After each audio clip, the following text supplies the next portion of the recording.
Ayan mga kababayan, nandito na po si Martin sa Bench TV Home 1. At ayan, tanungin natin kung ba't siya sumama kay Romary. Nandito na rin po at nandito na rin po ni Ma'am Darna G. Salamat Ma'am Darna G sa pagdalit kay Martin. At ayan siya. Tinanong Tin, kamusta Tin? Okay lang po. Ba't ka sumama kay Romary? Hindi po ako sumama sa kanya. Pinilit niya ako sumama. Ngayon sabi niya, kung babalik daw siya sa lansangan, pupunta na lang daw niya yung pamilya niya. Lalo na yung asawa niya. Babalik siya sa asawa niya? Opo. Ay, nandun yung asawa niya, Romary? Nandoon po. Nandun? Nagsama na sila? Nagsama na po pala sila Romary at ang asawa niya. Nakita mo? Una, hindi ko pa nakita. Pero nung hinanap nung asawa niya si Romary, nagpakita siya doon sa magulang ni Romary. Buti, saan ka kumukuha ng kon mo doon? Pagkain mo, Tin? Binigyan ako ng mama niya. Ni Romary. Mabait naman din si ate.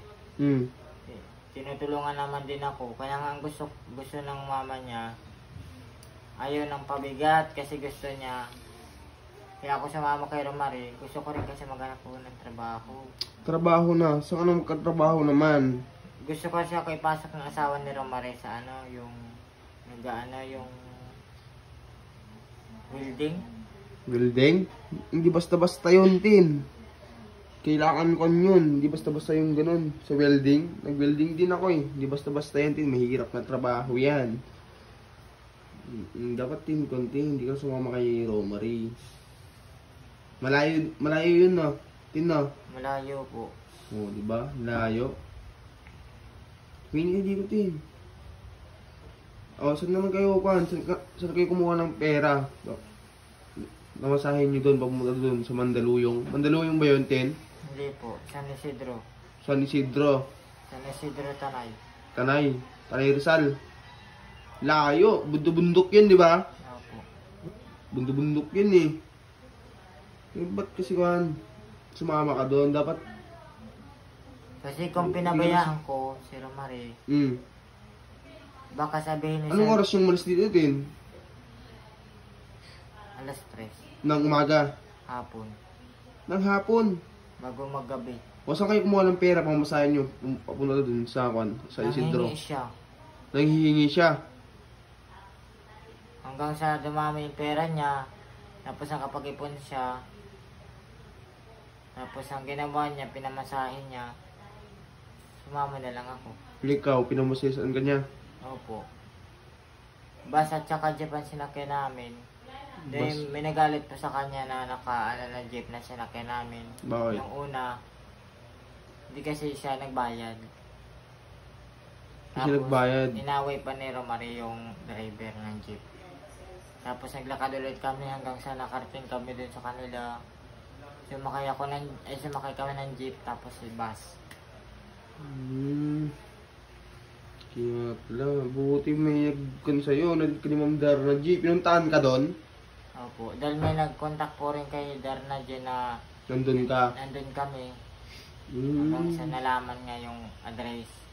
Tapos nandun din yung kapitan ng barangay nila.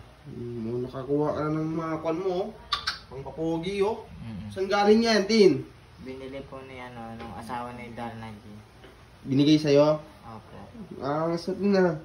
May mga damit ka po. Saan galing mga damit mo, Tin? Sino nagbigay ng mga damit mo, short mo? Sino nagbigay niyan? Ay, ito talaga. Naka-plastic to kanina. Pag-alis namin ni Ma'am Darna G. Ito naman sa asawa ni Kuya.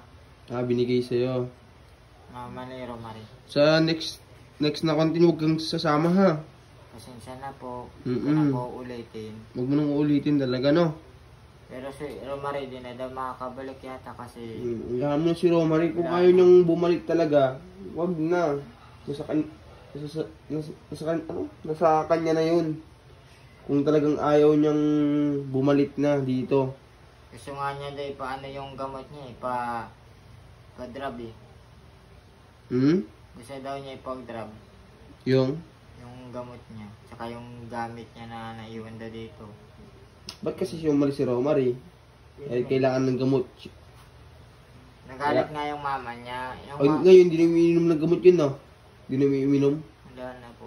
Wala na. Ayan mga kababayan, no? At ayan po yung update natin kay Martin. At ayan po, nakauwi na po dito sa Bench TV Home 1. Kaya hanggang gina lang po mga kababayan. And God bless po sa inyo. And bye-bye po mga kababayan. Bye-bye, Tin! Huwag na alis din, ha? Opo. Pahinga ka muna, Tin.